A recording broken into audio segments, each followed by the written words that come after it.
템베거입니다. 오늘은 3월 13일 주말이고요. 그 다윗골리아님께서 그 코리아 센터라는 그 회사에 대해서 궁금하다고 하셔서 이렇게 좀 동영상을 남깁니다. 조사해 보니까 되게 재미있고 성장성이 아주 큰 회사더라고요. 성장성이 큰 회사고, 그 다윗골리아님께서는 보면은 그 지인이 그 몰테일이라는 어플을 이용해서 이제 해외 직구를 했는데 오히려 아마존에서 구매한 것보다 더 싸더라. 그래서 이 회사를 조사해 보니, 이제 몰테일이란 걸 조사해 보니 이제 코리아 센터라는 회사가 나왔고, 뭐 이게 쿠팡과도 연계가 돼 있어서 상당히 괜찮을 것 같은데 이 회사의 펀더먼털이 좀 궁금하다, 좀 그렇게 말씀을 해 주셨는데, 우선 코리아 센터가 뭐 하는 회사인지 좀 알아보는 게 좋을 것 같습니다. 알아보는 게 좋을 것 같고, 이거는 그 다트라고 전자공시 시스템인데요. 이거는 그 구글 어플에서 그냥 다트라고 치시고 다운받으시면 됩니다. 여기서 뭐 코리아 센터 치시면 검색하시면 이제 코리아 센터의 그런 어떤 그 사업 보고서가 나옵니다. 이 중에 분기 보고서, 사업 보고서, 연말 사업 보고서 안 나왔고, 이 분기 보고서에 클릭하면 분기 보고서 내용 중에 사업의 내용이라고 클릭하시면 이 회사가 뭐 하는 회사인지 이제 정확히 설명해 주는 그런 자료입니다. 객관적으로. 이거는 그 회사 내에서 이제 작성하는 자료고요.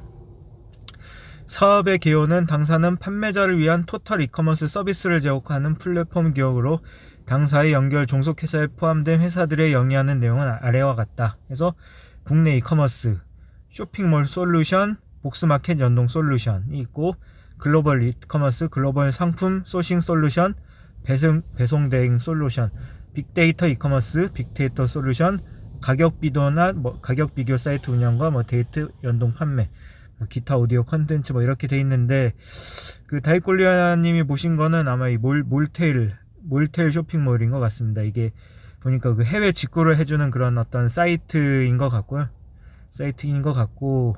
여기서 아마 그 해외의 그 직구 상품들을 소싱해서 판매자에게 공급해주는 좀 그런 시스템을 운영하고 있는 것 같습니다. 크게 여기서는 이제 산업의 특성을 보면은 이 코리아 센터가 속한 산업에 대해서 전반적인 내용이 나옵니다. 이것도 한번 쭉 읽어보시면은 그 도움이 되는 부분이 많습니다. 하면은 이 코리안 센터는 이커머스에 속해 있고, 이커머스가 크게 이제 기업 간 소비자, 그러니까 어느 한 기업이 소비자에게 파는 B2C 기업이 있고 B2B 기업, 이렇게 크게 두 가지가 있고, 소비자 간 전자상거래는 당근마켓 이런 거죠. 소비자가 소비자에게 직접 파는 그런 게 있고, 기업 정부 간 전자상거래 이런 거는 그 코리아 센터와는 크게 관련이 없는 것 같고, 우선 코리아 센터는 기업과 소비자 간, 아까 질문자님이 몰테이라는 걸 통해서 이제 물건을 사면은 이제 B2C가 되는 거고, 그리고 기업 간 전자상거래, 크게 이게 두 가지 영업을 이제 전자상거래 하는 분야가 있고, 그리고 여기 보시면은 해외 직구는 계속 신장한다. 19년까지 거의 연평균 20% 이상씩 신장하고 앞으로도 계속 신장할 거다.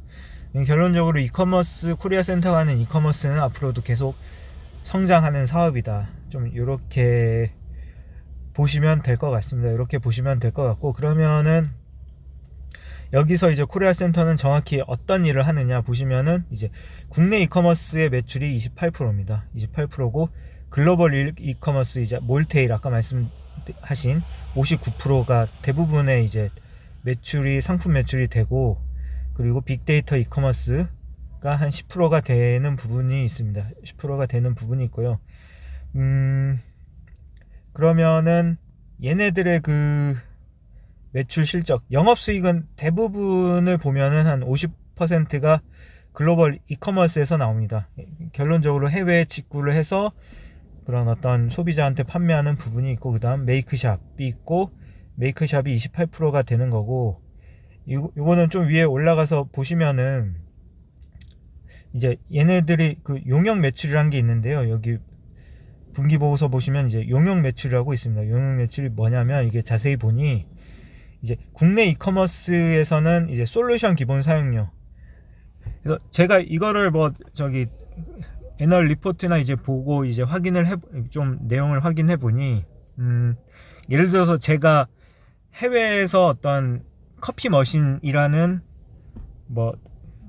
커피 머신이라는 게 되게 괜찮다고 하면은, 얘네들의 몰테일에 가서 오더를 넣는 겁니다. 해서 오더를 넣고, 그리고 메이크샵에서 홈페이지를 만드는 겁니다. 홈페이지를 만들고, 그리고 플레이 오토라는 곳에서 그 자기가 만든 홈페이지에 판매되는 그 상품을 플레이 오토라는 그런 어떤 코리아 센터의 또 플랫폼을 통해서 이제 뭐 쿠팡, 11번가, 네이버, 마켓 이런 데서 다 연동돼서 판매할 수 있게끔 그렇게 하고, 그리고 뭐 빅데이터 홍보, 그리고 풀필먼트 시스템. 풀필먼트라고 하는 게 뭐냐면 이제 흔히 말하는 배송과 서비스와 그리고 모든 그 배송과 서비스와 그리고 모든 애프터 서비스까지 다 해주는 보통 그런 개념인데요. 그런 개념인데 이게 뭐냐면은 제가 예를 들어서 온라인 마켓을 이용하고 있는데, 제가 예를 들어서 뭐 CJ 택배를 통해서 CJ 택배와 단가 계약을 해서 뭐 내가 소비자들한테 보내는데 뭐 건당 3,000원씩 해주겠다라고 이제 계약을 하겠죠. 계약을 하면은 이제 CJ 택배에서 이제 그런 계약을 통해서 이제 배송해 주게 되는데, 그거에 한 단계 더 넘어가서 이제 어떤 배송의 사후 책임과 그리고 어떤 배송이 정확히 되게끔 하는 그런 IT 시스템을 이용해서 정확하게 그런 소비자의 물건이 가기까지 모든 솔루션을 안전하게 해주는 부분을 이제 풀필먼트 시스템이라고 하더라고요. 그래서 그런 시스템까지 통해서 이제 토탈적으로 이제 코리안 센터가 그런 어떤 사업을 해준다라고 보는 겁니다. 해서 보시면은 국내 이커머스라고 하면은 이제 코리아 센터의 메이크샵이란 그 시스템을 이용해서 그 내가 온라인 창업을 한다 그러면 솔루션 기본 사용료가 월 55,000원인 겁니다. 그래서 한번 이제 쇼핑몰 창업을 하면 55,000원을 계속 정기적으로 내는 거고, 부가 서비스 같은 경우는 뭐 글로벌 쇼핑 구축 서비스, 뭐 재고 물류 대행, 뭐 이런 거 아까 말씀드린 그 풀필먼트까지 하면은 추가적으로 55,000원을 더 내면 되는 부분이 있고요. 그리고 해외 이커머스, 내가 가진 상품을 해외에 판매하려고 할 때는 그 어떤 이런 몰테일 미국 기준 1파운드당 9달러의 비용을 내면은 이제 해외에 직접 판매할 수도 있도록 그렇게 도와주는 그런 시스템인 겁니다. 이제 빅데이터는 뭐냐면은 아까 플레이 오토라든지, 그리고 얘네들의 그 광고가 뭐였죠? 빅데이터, 서머스 플랫폼이라든지 뭐 에누리닷컴 뭐 이런 쪽을 통해서 어떤 가격 비교를 해준다든지 이제 그런 서비스를 좀 말하는 거고요. 그런 서비스를 말하는 거고 해서 그렇게 매출이 나온다고 보면 되겠습니다. 근데 여기서 조금 그 중요하게 보셔야 될 게 얘네들의 주 영업이익이 어디서 나오느냐, 이제 그거를 좀 보셔야 될 것 같습니다. 영업이익을 보시면 이건 매출 실적이고, 영업수익이 여기 있는데, 여기서 보시면은 항상 그 18년, 19년, 20년도를 비교하면서 이제 영업수익을 보셔야 됩니다. 왜냐면은 어떤 곳에서 영업수익이 더 늘어나고 어떤 곳에서 영업수익이 줄어드는지 좀 그걸 보시면 되는데요. 이제 보시면은 그 몰테일샵의 영업수익이 기하급수적으로 좀 늘어나는 걸 볼 수 있습니다.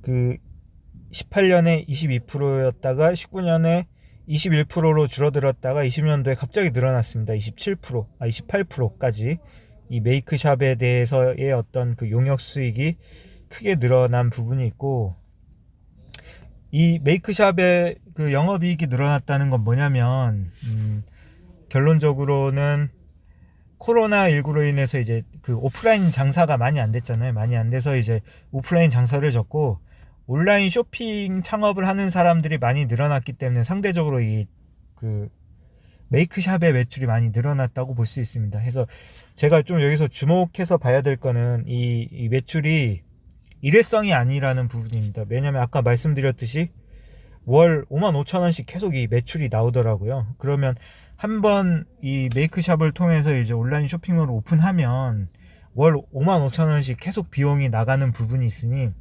한번 이 메이크샵에 회원이 되면은 계속 추가적인 부가적인 계속 수익이 창출된다. 좀 이 부분에 좀 괜찮게 본 부분이고요. 그리고 뭐 이 다이꼴리아님이 한번 좀 생각을 해 보시면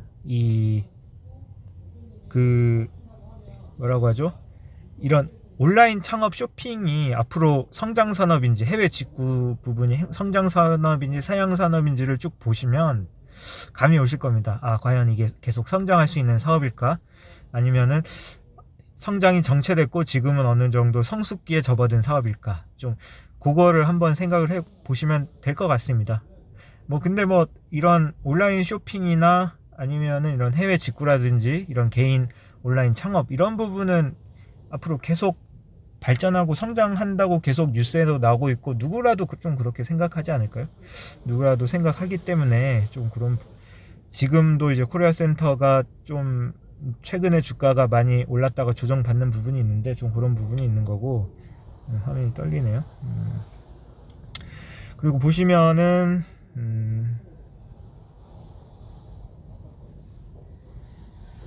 그러니까 이 애널리스트 리포트들도 대부분이 보면은 이제 영업이익이 많이 증가한다. 온라인 쇼핑의 호조 수혜 지속된다가 많이 써 있고 앞으로의 추정치를 보더라도 계속 이제 좋아진다라고 좀 나오고 있는 부분이 있죠. 나오고 있는 부분이 있는데 이제 이 코리아 센터는 보시면은 이제 매출액이 15년에 749억, 1000억, 1300억, 17년에 1300억, 그리고 18년에 1800억, 19년에 2500억 계속 성장하는 그런 어떤 성장하는 회사이고 20년도에는 그러면 영업이익이 어떻게 됐을까요? 20년도에는 이건 예상치죠. 4천억에 이거 22년이죠. 죄송합니다. 20년에는 3천억에 220억의 영업이익을 낼 것이다라고 좀 예상을 한 부분이고 21년도에 470억, 530억, 640억 계속 영업이익이 올라가면서 결국 성장하는 사업이다라고 좀 그렇게 이제 그 애널리스트도 보고 있고요. 근데 코리아 센터 위험 요소라고 하면은 뭐라고 하죠? 코리아 센터는 모든 상품을 직매입을 하더라고요.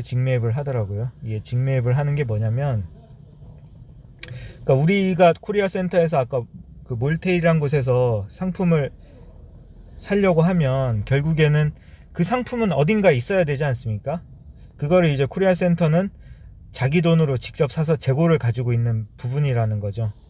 재고를 가지고 있는 부분이라는 거고, 그래서 그 부분에서 이제 상품이 판매가 안 됐을 때 라든지 이제 잘못된 상품을 좀 이제 매입을 했을 때 좀 그런 차원에서 좀 그런 어떤 위험 요소가 있고요. 위험 요소가 있는 부분이고 그 외에는 큰 위험 요소는 좀 없는 것 같다라고 보여집니다. 여기 보시면은 주요 매입 현황